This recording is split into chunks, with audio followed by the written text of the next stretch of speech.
অনেক অপেক্ষার পরে পরেশ রাওয়াল অভিনীত দ্য তাজ স্টোরি সিনেমাটি চলে এসেছে। তো আমিও চলে আসলাম এটার এক্সপ্লেইন নিয়ে। এত কষ্ট করে তোমাদের জন্য নতুন নতুন সিনেমার এক্সপ্লেইন নিয়ে আসি, তাহলে তো একটা লাইক আমি আশা করতেই পারি। কোনো স্পয়লার না দিয়ে চ্যানেলটি সাবস্ক্রাইব করে চলো তাহলে গল্পের গভীরে ঢুকে পড়া যাক। সিনেমার শুরুতেই দেখা যায় আগ্রা শহর, সাল 1959, যেখানে দেখা যায় তাজমহলে হাই অথরিটির কিছু লোক ওর নিচে 22টা যে কামরা ছিল ওখানে কিছু একটা দেখাশোনা করছিল। ওই সময়টায় সেখানে রেনোভেশনেরও কাজ চলমান ছিল, মানে যেসব জিনিসপত্র ভেঙে চুরে গিয়েছিল সেগুলোই সবকিছু আবার ঠিক করা হচ্ছিল। তখনই ওদের মধ্যকার একজন অথরিটি ভাঙ্গা একটা দেওয়ালের মধ্যে দিয়ে তাকায়। উনি যেটা দেখেন সেটা দেখার জন্য কোনোভাবেই প্রস্তুত ছিলেন না। সাথে সাথেই তিনি তার বসকে ডাক দেন। তারপর ওনার বস এসে দেখে হকচকিয়ে যায় আর বলে আমাদের ওপরে যারা আছে ওনাদেরকে জানাতে হবে এই ব্যাপারটা। তার পরপরই কাহিনীটা শিফট হয় প্রেজেন্ট ডেতে। এখনকার তাজমহলটা দেখানো হয়। এর আশেপাশে মানুষজনের ভিড় লেগেই থাকে সবসময়। এর মধ্যে কিছু ছিল দেশি মানুষ এবং কিছু ছিল বিদেশি। এখানে কিছু গাইডও কাজ করত। তারা সব ট্যুরিস্টদেরকে তাজমহলটা ঘুরিয়ে ঘুরিয়ে দেখাতো এবং হিস্ট্রিও বলতো। এর মধ্যেই সিনেমার মেইন ক্যারেক্টার বিষ্ণু দাসও একজন। এটা ওদের বংশীয় বিজনেস। ওরা কয়েক পুরুষ ধরে এই কাজ করে আসছে। যদি দেশি ট্যুরিস্টদেরকে ঘোরায় তাহলে মোটামুটি একটা অ্যামাউন্ট মিলে যায়, আর যখন ফরেনার পায় তখন ভালো একটা অ্যামাউন্ট পায়। বাপ বেটা দুজনে এভাবেই ওদের জীবন কাটাচ্ছিল। ইনার দাদাও একই কাজই করত। সারাদিন কাজকাম শেষ করার পরে রাত্রেবেলাতে বাপ ছেলে বাসায় এসে পৌঁছে, কিন্তু সব সময় তার ছেলে বাবার উপর রাগান্বিত থাকতো, কারণ তার বাবা একদমই সাদাসিধা একজন মানুষ, কারোর সাথে কখনো ধোকাধারি করে না। এখানে ট্যুরিস্টরা তো আসে অনেক দূর দূর থেকে, চাইলেই তো ওদের থেকে বেশি টাকা হাতিয়ে নেওয়া যায়, কিন্তু সেটা করে না ওর বাবা। ওদেরকে তাজমহল ঘোরানোর জন্য যেটা মজুরি হয় সেটাই শুধু চায়। এমনকি ট্যুরিস্ট যদি ওকে টিপ দেয় সেটাও নেয় না। এসব ব্যাপার স্যাপার নিয়ে বাবার উপরে অনেক রাগান্বিত ওর ছেলে। পরের দিন ওরা সবাই মিলে চলে যায় ওদের অথরিটির কাছে, মানে ট্যুরিস্ট গাইডদের একটা কমিউনিটি আছে। অল্প কিছুদিন পরে সেখানে একটা নির্বাচন। সেখানে যদি প্রধান হওয়া যায় তাহলে নিজেদের লোকজনের জন্য অনেক কিছু করা পসিবল। এখন এখানে দুইটা পার্ট আছে। অলরেডি একটা মুসলিম লিডার আছে, ওনার নাম হচ্ছে ওসমান ভাই। সে কোনোভাবেই চায় না যে বিষ্ণু দাস এই কমিউনিটিটার লিডার হোক। এজন্যই মুসলিম কমিউনিটির লোক সবাই ওসমান ভাইকে সাপোর্ট করে, আর হিন্দি কমিউনিটির সব লোক সাপোর্ট করে বিষ্ণু দাসকে। কিন্তু এবার দেখা যাচ্ছে বিষ্ণু দাসের পাল্লাটা একটু বেশি ভারী। এজন্য ওসমান ভাই এসে বিষ্ণু দাসকে বোঝায়, কিন্তু কিছুতেই তাকে বোঝাতে সক্ষম হয় না। তখন বিষ্ণু দাস বলে, এতদিন ধরে তো আপনিই ছিলেন, আপনি আমাদের লোকজনের জন্য কী করেছেন? সরকার এখানে থাকা পুরাতন জিনিসপত্রের উপরে অনেক টাকা খরচ করে, কিন্তু আমাদের মতো যারা গাইড আছে তাদের জন্য কী করেছে সরকার? মাঝে মধ্যে তো আমি এটা চিন্তা করি যে আমরা যদি এই কাজটা ছেড়ে দিই তাহলে আমরা কি করে খাবো? না খেয়ে মরতে হবে আমাদের পরিবারকে। আপনি এতদিন ধরে আছেন, কিন্তু আমাদের জন্য আপনি এতদিনেও কিছুই ভাবেননি। এবার আমার সময়। যদি আমি জিতে যাই তাহলে আমাদের পুরোটা ট্যুর গাইড কমিউনিটির জন্য আমি কাজ করব। আপনার চিন্তা করার কোনো প্রয়োজন নেই। কিন্তু বিষ্ণু দাসের এই কথাগুলো একদমই ভালোভাবে নেয় না ওসমান ভাই। এই ব্যাপারগুলো ঘটে যাওয়ার পর থেকে ওদের দুজনের মধ্যে মন কাটাকাটি হয়। বিষ্ণু দাসের ছোট্ট একটা ফ্যামিলি। ওর ছেলের ঘরে দুইটা নাতি নাতনি আসছে, আর একটা মেয়ে আছে ওর, কিন্তু এখনও বিয়ে দেওয়া হয়নি। যেহেতু বিষ্ণু দাস ইলেকশনে খাড়া হয়েছে তো ওকে ইন্টারভিউ নেওয়ার জন্য একটা মেয়ে চলে আসে তার পুরো টিম সহ। তারপর বিষ্ণু দাসের ইন্টারভিউটা নেওয়া হয়, আর টপিকটা হলো তাজমহল। এটার পেছনের সত্য ঘটনা। শাহজাহান এই তাজমহলটা কবে বানিয়েছিল? রাজা মানসিংয়ের কাছ থেকে কি তাজমহলটা লিজে নেওয়া হয়েছিল? তাজমহলের নিচে থাকা 22টা বন্ধ রুমের রহস্য কি? ওর ভেতরেই বা কী রয়েছে? এই সবগুলো প্রশ্ন এক এক করে করতে থাকে ওই রিপোর্টার মেয়েটা। বিষ্ণু দাসও এগুলোর খুব সুন্দরভাবেই জবাব দিচ্ছিল। নিচে যে 22টা কামরা ছিল ওগুলো পরে বন্ধ করে দেওয়া হয়। তখন মেয়েটা বলে ওঠে, আচ্ছা কামরাগুলোর মধ্যে কী বা এমন ছিল যার কারণে সরকার ওগুলো বন্ধ করেছে? যদি আমি বলি যে ওই 22টা কামরার মধ্যে ছিল হিন্দুদের বিভিন্ন দেবদেবতার মূর্তি, তাহলে কি আপনি সেটা মানবেন? তখন বিষ্ণু দাস বলে, এগুলো সব ভুলভাল কথা, মানুষ সব এগুলো ছড়িয়েছে। আমি তো ওখানে গত 25 বছর ধরে ট্যুর গাইডের কাজ করে আসছি, কই আমার চোখে তো কিছুই পড়েনি। আর যেহেতু সরকার ওটা বন্ধ করেছে তার মানে তো কোনো না কোনো ব্যাপার আছেই। কিন্তু সরকার যেটাই করেছে সেটা আমাদের ভালোর জন্যই করেছে। আর শুধু তো ওই 22টা কামরাই নয়, যে জিনিসগুলোতে সমস্যা হয় সেগুলোও সব কিছু রেনোভেট করে সরকার। তখনই মেয়েটা বিষ্ণু দাসকে একটা ছবি দেখিয়ে বলে, এই ছবিটা আপনি ভালো করে দেখুন। ওনার নাম মহেন্দ্র দাস। উনি 1970 সালে এখানে ট্যুর গাইডের কাজ করতেন। ছবিটা দেখে কেন জানি বিষ্ণু দাসের চোখ কপালে উঠে যায়। তখন মেয়েটা বলে, ওই সময়টায় দুজন আর্কিওলজিস্ট এসেছিল, পিটার উইলিয়াম ও ভিয়ান ভাট।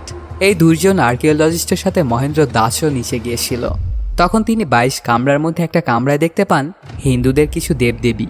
ওগুলো দেখার পরে ওনারা এটাও লিখেছিলেন যে আসলে এটা একটা হিন্দু মন্দির। তারপরে এই ব্যাপারটা অনেক জায়গায় প্রচারিতও হয়। তখন বিষ্ণু দাস বলে ওঠে, এগুলো নিয়ে আপনার মাথা ভাঙিয়ে কোনো লাভ নেই, আপনি সেলিব্রিটিদের সম্পর্কে গিয়ে লিখুন। তবে ওই মেয়েটাকে বিষ্ণু যাই বলুক না কেন মনে মনে ওর একটু খটকা লেগেছিল। তারপর পরে অন্য ট্যুর গাইডের সঙ্গে নেশাপানি করছিল বিষ্ণু। তখন বলে, আসলে তাজমহলের রহস্যটা কি এটা তো আমরা কেউই জানি না। আমার জীবনের 25 সাল তো গাইড হিসেবে কাটিয়েছি। এখন যদি এটা জানতে পারি যে যা কিছু এতদিন মানুষকে আমি বলে এসেছি সেগুলো সব কিছুই ছিল মিথ্যে কথা, তাহলে আমি তো নিজেকে কোনো দিনও ক্ষমা করতে পারবো না। তখন ওদের মধ্যকার আরেকজন ট্যুরিস্ট গাইড রেগে যায় আর বলে, তুই যে থালে খাবার খাচ্ছিস সেই থালেই তুই ছ্যাদা করছিস। প্রথমে তোর বাবা এসব কাহিনী করেছিল, তারপরেও তোকে আমরা ট্যুর গাইড হিসেবে নিয়েছি, এমনকি তোকে নির্বাচনে জেতানোরও চেষ্টা করছি, আর তুই কিনা এইসব চিন্তাভাবনা করছিস। তোদের 3 পুরুষ তো এই তাজমহলের ওপরই পেট চালাচ্ছিস তোরা, আর সেটাকেই আজকে তুই মিথ্যে বলছিস। তখন বিষ্ণুর একজন ক্লোজ ফ্রেন্ড এসে ওকে বোঝায়, দেখ এই তাজমহলটা লক্ষ্য করে হাজার হাজার মানুষের পেট চলে, এটা কে বানিয়েছে তাতে কি যায় আসে। এটার পেছনের রহস্য খুঁজতে খুঁজতে তো তোর বাবা মারা গেল, এখন তুইও যদি সেই একই কাজই করিস তাহলে কিভাবে হবে বল। আসলে মহেন্দ্র দাস অন্য কেউই নয়, বিষ্ণুর বাবা। বিষ্ণু তখন অনেক নেশাপানি করে বলছিল, তাজমহলের পেছনের কি কাহিনী আছে সেটা আমাদের জানা উচিত। আসলে তাজমহল কতটা পুরানো একটা টেস্টের মাধ্যমে সেটা জানা পসিবল। সেই টেস্টের নাম কার্বন ডেটিং টেস্ট। বিষ্ণু যখন এই কথাগুলো বলছিল তখন একজন ভিডিও করে নেয়। তারপর বিষ্ণু বাড়ি ফেরার আগেই সেটা ইন্টারনেটে আপলোড হয়ে যায়, আর সাথে সাথে এই ভিডিওটা পুরো আগ্রাতে ভাইরাল হয়। এই ব্যাপারগুলো ঘটে যাওয়াতে ওসমান ভাইয়ের কাজটা আরও সহজ হয়ে গেল। বিষ্ণু তোর নিজের পায়ে নিজেরই কুলার মারল। যদিও বিষ্ণু অন্য ধর্মের ছিল এবং ওর বাবাও এইসব আবল তাবল কথা বলেছিল, তারপরও অ্যাসোসিয়েশন ওকে এবং তার ছেলেকে চাকরিটা দিয়েছিল। কিন্তু বিষ্ণু গাদ্দারি করে ফেলেছে ওদের সাথে। এই ব্যাপারগুলো ঘটে যাওয়াতে বিষ্ণুর বাড়ির সবাই চিন্তায় পড়ে যায়, এমনকি ওর ছেলে তো এটা ওটা বলতে শুরু করে বাবাকে। তার পরপরই অ্যাসোসিয়েশনের চেয়ারম্যান ওকে ডাক দেয়। আসলে এখনকার অ্যাসোসিয়েশনের চেয়ারম্যান হচ্ছে ওসমান ভাই। তিনি বলে, তুমি যে কথাগুলো বলেছো এগুলো আমাদের অ্যাসোসিয়েশনের বিরুদ্ধে বলেছো, আর তোমার কাছে কোনো প্রমাণও নেই এগুলোর, এজন্য তুমি তোমার কথাগুলো রাখতে পারবে না। তুমি ধর্মীয় একটা ঝামেলা বাঁধানোর চেষ্টা করছো, এজন্য তোমাকে এবং তোমার ছেলেকে সাসপেন্ড করা হলো। অ্যাসোসিয়েশন থেকে যখন বিষ্ণু দাস বের হয় তখন ওর মুখে কালি মেখে দেওয়া হয়। এই ব্যাপারগুলো ঘটে যাওয়াতে পুরো পরিবারই চিন্তায় পড়ে যায়। ওদের পরিবারে এখন কামানোর মতো কেউ নেই। আশেপাশের মানুষজন ওদেরকে খুব খারাপ চোখেই দেখছিল। তখন বিষ্ণু দাস ভাবতে থাকে, আচ্ছা আমি যেটা বলেছি এটা যদি আসলেই সত্য হয় তাহলে তো আমাদের দেশের ইতিহাসের সঙ্গে গাদ্দারি করা হচ্ছে। আমার বাবা যে রিসার্চগুলো করেছিল সেগুলো থেকে যা পাওয়া গিয়েছিল সেগুলো যদি সারা দেশের মানুষ না জানতে পারে তাহলে তো ওদের সাথে অন্যায় করা হবে, আর কাউকে না কাউকে তো আওয়াজ উঠাতেই হবে আমাদের পরবর্তী প্রজন্মের জন্য। সেই কদমটা না হয় আমিই উঠালাম। অন্যদিকে দেখা যায় ওসমান ভাইয়ের একজন লিডার আসছে। তিনি বলতে থাকেন, বিষ্ণু দাস নেশা করা অবস্থায় কথাগুলো বলেছে, ওর জন্য শুধু সাসপেনশনই যথেষ্ট নয়, ওর উপর নজর রাখতে হবে যাতে সামনে আরও এরকম কোনো কাজই না করতে পারে। এদিকে দেখা যায় বিষ্ণু দাস তার মাইন্ড সেট করে নিয়েছিল যে খুব তাড়াতাড়ি সে পিএলআই ফাইল করবে তাজমহলের বিরুদ্ধে। বিষ্ণু দাসের আগে অলরেডি 7-8টা ফাইল করা হয়েছিল, তবে আগে সবগুলো খারিজ করে দিয়েছিল কোর্ট। কিন্তু তারপরেও বিষ্ণু দাসের সিদ্ধান্তে অটল এবং চলে আসে একজন নামি দামি উকিলের কাছে। তখন উকিল বলে, যদি আপনার কাছে কোনো প্রমাণ থাকে তাহলেই শুধুমাত্র আমরা পিএলআইটা ফাইল করতে পারবো, আর কোর্টও সেটা অ্যাকসেপ্ট করবে। আর যদি কোনো প্রমাণ না থাকে তাহলে কোর্ট ফাইলটা রিজেক্ট করে দিবে। তো আপনার কাছে যদি প্রমাণ থাকে তাহলে এই ফাইলটা করব আমি, আর না হলে সব ফালতু কাজের জন্য আমার কাছে একদমই সময় নেই। উকিলের মুখ থেকে এসব কথা শুনে তখন থেকেই বিষ্ণু দাস লেগে পড়ে প্রমাণ জোগাড় করার জন্য। বাড়িতে এসে বের করে বাবার লেখা থিসিস বইগুলো, যেগুলো সবগুলোই লেখা ছিল তাজমহলের ওপর। ওগুলো পড়তে শুরু করে দেয় বিষ্ণু দাস। পড়তে পড়তে হঠাৎ করে বিষ্ণু দাস খেয়াল করে ভাট সাহেবের ছেলে এখন মাসুরিতে থাকে। তখন নিজের টোপলা বেঁধে বেরিয়ে পড়ে বাড়ি থেকে কাউকে না বলেই, আর চলে আসে মাসুরিতে। তারপর ওনাকে সব কিছু খুলে বলে। তখন উনি বলে, আমি তো আপনাকে তেমন একটা সাহায্য করতে পারবো না, তবে আমার বাবার লিখে যাওয়া কিছু বই আছে তাজমহলের ওপর, সেগুলো চাইলে আপনি পড়তে পারেন, কিন্তু আমার মনে হয় না এগুলোতে কিছু চেঞ্জ হবে। সাথে সাথে এই বইগুলো পড়তে শুরু করে দেয় বিষ্ণু দাস। এক বসাতেই সে প্রায় সকল বই পড়ে ফেলে এবং এখান থেকে সে কিছু একটা পেয়েও যায়। তার পরপরই সে কল করে উকিলকে আর পিএলআইটা ফাইল করতে বলে। বিষ্ণু দাস খুব ভালো করেই জানতো যে তার কাছে যে প্রমাণটা আছে এটা দেখলে কোর্ট অবশ্যই তাদের কথা শুনবে। বিষ্ণুর কথা মতোই পিএলআইটা ফাইল করা হয়। কোর্ট সেটা অ্যাকসেপ্ট করে নেয়। সকল নিউজ চ্যানেলে এখন শুধুমাত্র ওই খবরটাই চলছিল। গোটা দেশ উদ্গ্রীব হয়ে পড়ে তাজমহলের পেছনের রহস্য জানার জন্য। এই খবরটা নেওয়াজ খান পর্যন্ত আসতে খুব একটা সময় লাগে না। সে কোনোদিনও ভাবেনি যে এতটা দূর পর্যন্ত গড়াবে ছোট্ট বিষয়টা। এরপর কেটে যায় কয়েকদিন। চলে আসে শুনানির দিন। ডিফেন্সের লয়ার হিসেবে লড়বে এখানে রাশিদ খান। তবে বিষ্ণু দাসের লয়ারটা কোর্টে উপস্থিত হতে পারেনি, কারণ তার কুকুরটাকে নাকি কেউ একজন গুলি করে মেরে ফেলেছে। সাথে ওকে এটাও হুমকি দেওয়া হয়েছে যে যদি তুই এই কেসের ব্যাপারে আর একটু আগাস তাহলে পরের বার কুত্তার জায়গায় হবে তোর কোনো একটা ফ্যামিলি মেম্বার। এই জন্যই সে কেসটা ছেড়ে দিয়েছে। এখন বিষ্ণুর কাছে আর কোনো উপায় নেই, এজন্য সে নিজেই কোর্টে লড়তে চায়। শুরু হয়ে যায় আজকের শুনানি। জাজ প্রথমেই জিজ্ঞেস করে আপনার উকিল কোথায়। তখন বিষ্ণু বলে স্যার আমি নিজেই আমার উকিল, এই কেসটা কেউই নেওয়ার জন্য সাহস করছে না, এজন্য আমি নিজেই লড়তে চাই। তখন জাজও ওকে পারমিশন দিয়ে দেয়। তারপর নিজের বয়ান দিতে শুরু করে বিষ্ণু। বলে আমার 3টা অথরিটিতে সমস্যা আছে। প্রথমত আর্কিওলজিস্ট ডিপার্টমেন্ট, ওরা কিভাবে জানলো যে শাহজাহানই তাজমহলটা বানিয়েছিল। দ্বিতীয়ত আমাদের শিক্ষা বোর্ড, আমাদের বাচ্চাদেরকে কোন তথ্য প্রমাণের ভিত্তিতে তাজমহল সম্পর্কে ওরা পড়াচ্ছে। আর 3 নাম্বারটা হচ্ছে সরকারের ওপর, তাজমহলের ভেতরে যে 22টা কামরা ছিল ওগুলোর ভেতরে এমন কী বা ছিল যে সেগুলো একদম ফুললি সিল করে দিয়েছে সরকার। তখন ডিফেন্স লয়ার রাশিদ বলে তাহলে আপনার ভরসা আছে কিসের ওপর? আপনি তো সরকার, শিক্ষা বোর্ড, আর্কিওলজিস্ট কারো ওপরই ভরসা করতে পারছেন না। ওই হিসেবে তো এটা বলাই যায় যে আপনার দেশের ওপরই ভরসা নেই। আর আপনার কি মনে হয় শুধু মুসলিম কমিউনিটির জন্য গোটা দেশ তাজমহলের পক্ষে হয়ে গেছে? ওদেরকে সুরক্ষিত রাখার জন্য আর্কিওলজিস্ট, শিক্ষা বোর্ড, সরকার সবাই এই আসল ঘটনাটাকে ধামাচাপা দিচ্ছে। আপনার মাথায় সমস্যা আছে মশাই। তখন বিষ্ণু কিছু ছবি দেখায় যেগুলো ওই 22 কামরা থেকে তোলা হয়েছিল। ওর মধ্যে হিন্দুদের অনেক কিছুই পাওয়া গিয়েছিল, এমনকি তাজমহলের যে বড় গম্বুজটা আছে ওর উপরে জুম করেও দেখায় বিষ্ণু। এখানে কি দেখা যাচ্ছে? একটা নারিকেল, তার উপরে শিবলিঙ্গের ওপর একটা ত্রিশূল, আর ওটার সাথে আমাদের অর্ধচন্দ্র, যেটা হচ্ছে হিন্দুত্বের প্রতীক। তখন রাশিদ বলে আচ্ছা অর্ধচন্দ্র তো আসলে মুসলমানদের কালচার, তো আপনি যেগুলো বলছেন এগুলোর কোনোই ভিত্তি নেই। আর সেটার উপরে লেখা আছে আল্লাহ, এটাকে আপনি কিভাবে গ্লোরিফাই করবেন? তখন বিষ্ণু বলে ওঠে তাজমহলের রেনোভেশনের কাজ তো সব সময় চলে, তো ওর উপরে আল্লাহ লেখা তেমন কোনো বড় ব্যাপার নয়। আসলে বিষ্ণু এখানে অনেকগুলোই প্রমাণ দিয়েছিল যেটার উপর ভিত্তি করেই কোর্ট এই পিএলআইটাকে অ্যাকসেপ্ট করেছিল। কিন্তু এই ব্যাপারগুলো ঘটে যাওয়াতে কোনোভাবেই রাশিদ ও নওয়াজ খান খুশি ছিল না। তখন রাশিদ বলে আপনার চিন্তা করার কোনো কারণ নেই, আমি কোর্টে বিষ্ণু দাসের এমন অবস্থা করব যে পরবর্তীতে তাজমহলের দিকে কেউ আঙ্গুল তুলতেও ভয় করবে। এগুলো শুনে নওয়াজ খান বলে আমাদের দেশে পাগলের তো অভাব নেই, আজকে তাজমহলের ওপর কথা উঠেছে, কালকে হয়তো বা কুতুব মিনারের উপরেও কথা উঠতে পারে। এজন্য বিষ্ণু দাসকে খুব ভালোভাবেই সাইজ করতে হবে। পরদিন আবারও শুরু হয়ে যায় কোর্টের হিয়ারিং। দেখা যায় শিক্ষা বোর্ড থেকে ওদের অথরিটিকে ডাকা হয়। তখন ওই মহিলাটিকে রাশিদ জিজ্ঞেস করে আপনারা বইয়ের চ্যাপ্টারগুলো কিভাবে ঢুকান? তখন ওই মহিলাটা বলে যারা হিস্টোরিয়ান আসে এবং কোর্টের যে ভার্ডিক্টগুলো ফলো করে ওই চ্যাপ্টারগুলো জাজ করে তারপর ঢোকানো হয়। আসলে যেগুলো বাচ্চাদের ওপর ভালো প্রভাব ফেলবে সেগুলোকেই ঢোকানো হয় ওদের বইয়ে, আজে বাজে জিনিস আমাদের বইয়ের মধ্যে আমরা ঢোকাই না। তখন মহিলাটিকে আবার বিষ্ণু জিজ্ঞাসাবাদ করে আচ্ছা তাহলে যেটা আসল হিস্ট্রি সেটাই আপনারা বইয়ে ঢোকান তাই না? মহিলাটি বলে যে হ্যাঁ ওই রকমই, আমি যে সিস্টেমের কথা একটু আগেই বললাম সেটার মাধ্যমে সব কিছু পরীক্ষিত হয় তারপরই বইয়ে আসে। তখন বিষ্ণু বলে আচ্ছা ঠিক আছে, নাথুরাম গাডসে গান্ধীজিকে মেরেছিল, এটা তো আপনারা হিন্দুত্বের ব্যবহার করছেন। বলেছেন নাথুরাম গাডসে একজন হিন্দু ছিল, সে একটা হিন্দু পেপারের জন্য কাজ করত। তবে আমি মনে করি যে সে হিন্দু ছিল এটা বলার কোনো প্রয়োজন নেই, যে খারাপ সে তো এমনিতেই খারাপ। তবে কোনো মাইনরিটি রাজার ব্যাপারে আপনারা কিন্তু এভাবে লিখেননি। আপনারা হিন্দু রাজাদের ওপর কেন লিখেননি? ছত্রপতি শিবাজি মহারাজ, চন্দ্রগুপ্ত মৌর্য, অশোক মৌর্য, সম্ভাজি মহারাজ, এদের ব্যাপারে কি আপনারা শোনেননি? তাহলে এদের বীরত্বের কথা কেন ইতিহাস বইয়ে লেখা হলো না? বাচ্চাদেরকে এদের বীরত্বের কথা জানার প্রয়োজন নেই? নিজেদের ওপর আপনাদের শরম হওয়া উচিত। বিষ্ণু দাস আরও বলে শিক্ষা বোর্ডের অনুযায়ী মোগলদের পর আর কোনো গ্লোরিফাইড রাজাই আসেনি। এর পরপরই আজকের মতো কোর্টটা মুলতবি ঘোষণা করা হয়। কোর্টে এত কিছু হয়ে যাওয়ার পরে বিষ্ণুকে বিভিন্ন হিন্দু পার্টি থেকে আমন্ত্রণ জানাতে থাকে। আসলে এদের তো একটা কমন ইন্টারেস্ট ফেলেই হয়, আর যেহেতু মুসলমানদের বিরুদ্ধে একটা কথা পেয়েছে এটা নিয়ে তো ওরা আগ বাড়াবেই। একই কাহিনী মুসলমানদের ক্ষেত্রেও ঘটে, সবাই বিষ্ণুদেরকে ঘৃণা করতে শুরু করে, এমনকি বাজারের মধ্যেও ছেলেটাকেও খুব বাজেভাবে মারপিট করা হয়।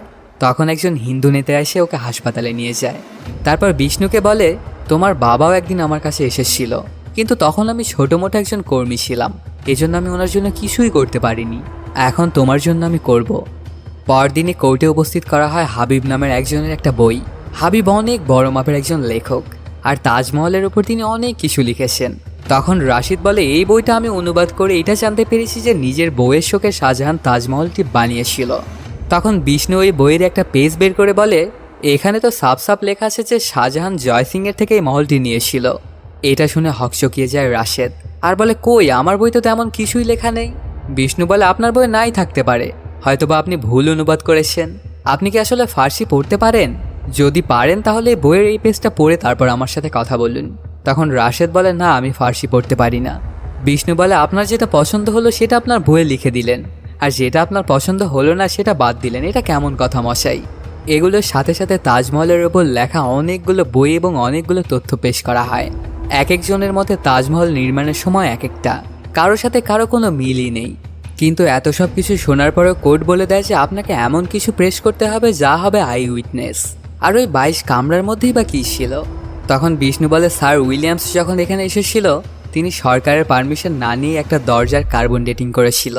তিনি জানতে পেরেছিল তাজমহল নির্মাণের যে আসল সময়টা বলা হয় তার থেকেও 300 বছর আগের ছিল এই দরজাটা। এই সব কিছু আগেই বানানো ছিল, শাহজাহান এগুলোর কিছুই বানায়নি। যখন এই কাহিনীটা তিনি সরকারকে জানান তখন ওখান থেকে কাঠের দরজাটা সরিয়ে দেওয়া হয় এবং ওখানে দেওয়াল খাড়া করা হয়। সরকার কেন জানি এই সত্যটা লুকাচ্ছে। আজকের মতো কোর্টটা এখানেই মুলতবি ঘোষণা করা হয় আর পরের হিয়ারিং ডেটটাও শুনিয়ে দেওয়া হয়। দেখা যায় বিষ্ণুর কাছে লুকিয়ে ওর উকিল কল দিয়েছিল, বলে একটা আই উইটনেস আসছে, তিনি হয়তো বা মুখ খুলতে পারেন। তখন বিষ্ণু গিয়ে ওনার সাথে দেখা করে। উনি বলে, আমার নাম রঘুরাম।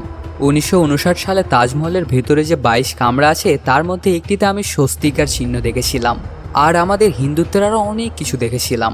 এই ব্যাপারগুলো যখন আমি হাই অথরিটিকে বলেছিলাম তখন ওরা জানায় জায়গাটা সিল করে দাও, সাথে তোমার মুখও। তো আমি কোর্টে গিয়ে সাক্ষ্য দেবো, কোনো সমস্যা নেই। ওনার মুখে এমন কথা শুনে বিষ্ণুর মনে একটা স্বস্তি ফিরে আসে। সে বুঝতে পারে রঘুর সাক্ষ্য দেওয়ার সাথে সাথেই হয়তোবা কিছু একটা পরিবর্তন আসবে। কিন্তু পরবর্তী দিনে রঘুরাম সেখানে পৌঁছাতে পারে না, হয়তোবা তাকে ভয় দেখানো হয়েছিল। এই জন্য কোর্ট আবার পরের একটা ডেট দেয়। এই ব্যাপারগুলো ঘটে যাওয়াতে বিষ্ণু পড়ে যায় প্রচণ্ড টেনশানে। সে কার থেকে জানতে পারবে যে ওর মধ্যে কে গিয়েছিল? আর তার পরপরই বিষ্ণু কথা বলে ওই সাংবাদিকের সাথে, যার কথা মতোই বিষ্ণু এত দূর এগিয়েছে। তখন সেই সাংবাদিকটা জানায়, স্যার উইলিয়ামসের মেয়ে সম্পর্কে আমি জানি, ওনার সঙ্গে আপনাকে আমি ভিডিও কলে কথা বলিয়ে দিতে পারবো। তবে আমার মনে হয় না খুব তাড়াতাড়ি উনি দেশে ফিরতে পারবেন। সে আপনাকে একজনের সাথে দেখা করিয়ে দিতে চেয়েছেন, উনি হয়তো বা আপনার কোনো সাহায্য করতে পারবে। যখন ওই দরজা থেকে লাকড়ির টুকরোটা নেওয়া হয়েছিল তখন সেও ওখানেই উপস্থিত ছিল। তারপর ওদের দুজনের একটা জায়গায় দেখা করার জন্য ফিক্স করা হয়। তবে বিষ্ণু খুব ভালোভাবেই জানতো যে ওদের ওপরে হামলা হবেই হবে। এই জন্য সে ওই হিন্দু নেতার থেকে সাহায্য চায় আর একজন পুলিশ অফিসারকে ছদ্মবেশ ধরিয়ে নিয়ে যায় ওখানে। যেমন চিন্তা তেমন কাজ। একদম ওর কথা মোতাবেকই সেখান থেকে ওই পুলিশ অফিসার থেকে ধরে নিয়ে যায় কিছু লোক। পরে যখন জানতে পারে যে ও আসলে পুলিশ অফিসার তখন ওনাকে ছেড়ে দেয়। সাথে সাথে সন্ত্রাসীগুলোকেও ধরে ফেলা হয়। আসলে এই কাজগুলো করেছিল মাইনরিটি কমিউনিটির লোকজন। অন্যদিকে দেখা যায় আসল লোকটা চলে আসে কোর্টে এবং সাক্ষ্য দেয় উইলিয়াম স্যার যখন ঢুকেছিল ভেতরে তখন ওনার সঙ্গে আমিও ছিলাম। ভেতরে তিনি যা যা দেখেছিল এগুলো সব কিছুই খুলে বলে। তখন কোর্ট তার ফাইনাল ভার্ডিক্ট দেওয়ার জন্য একটা ডেট বলে দেয়। কিছুদিন পরেই চলে আসে সেই ডেট। আজকে ফাইনাল ভার্ডিক্টটা দেওয়া হবে। মাইনরিটি কমিউনিটির এখানে অনেকেই এসেছিল, সাথে বিষ্ণুরও পুরো পরিবার। তখন ফাইনাল ভার্ডিক্টটা দেওয়ার আগে কোর্ট দুই দলকে একটা করে সুযোগ দেয় ওদের নিজেদের ক্লোজিং স্টেটমেন্টটা দেওয়ার জন্য। তখন রাশিদ বলে, স্যার আপনি কিছু সময়ের জন্য এটা ভুলে যান যে রাজমহলটা শাহজাহান বানিয়েছিল কি বানায়নি। আপনি শুধু এটা দেখুন যে শুধুমাত্র তাজমহলের জন্য আমাদের দেশে কত হাজার কোটি টাকা রেভিনিউ আসে প্রত্যেক বছর। এই তাজমহলকে লক্ষ্য করে কত লাখ পরিবারের পেট চলে। এমনকি বিষ্ণুর 3 পুরুষ ধরে এই তাজমহলকে লক্ষ্য করেই জীবিকা নির্বাহ করে আসছে। এখন আপনি যদি এমন একটা ভার্ডিক্ট দিয়ে দেন যেটার কারণে ধর্মীয় ঝামেলা বেঁধে যায়, তবে একবার চিন্তা করেছেন আপনি দেশের রেভিনিউয়ের কী হবে? এত মানুষ যে তাজমহলের ওপর ডিপেন্ডেন্ট, ওদের কী হবে? এগুলোর ওপর চিন্তাভাবনা করেই আপনি আপনার ফাইনাল ভার্ডিক্টটা দিবেন স্যার। তখন বিষ্ণু ওর ক্লোজিং স্টেটমেন্টটা বলে, সত্যটা আমাদের সবারই জানা উচিত।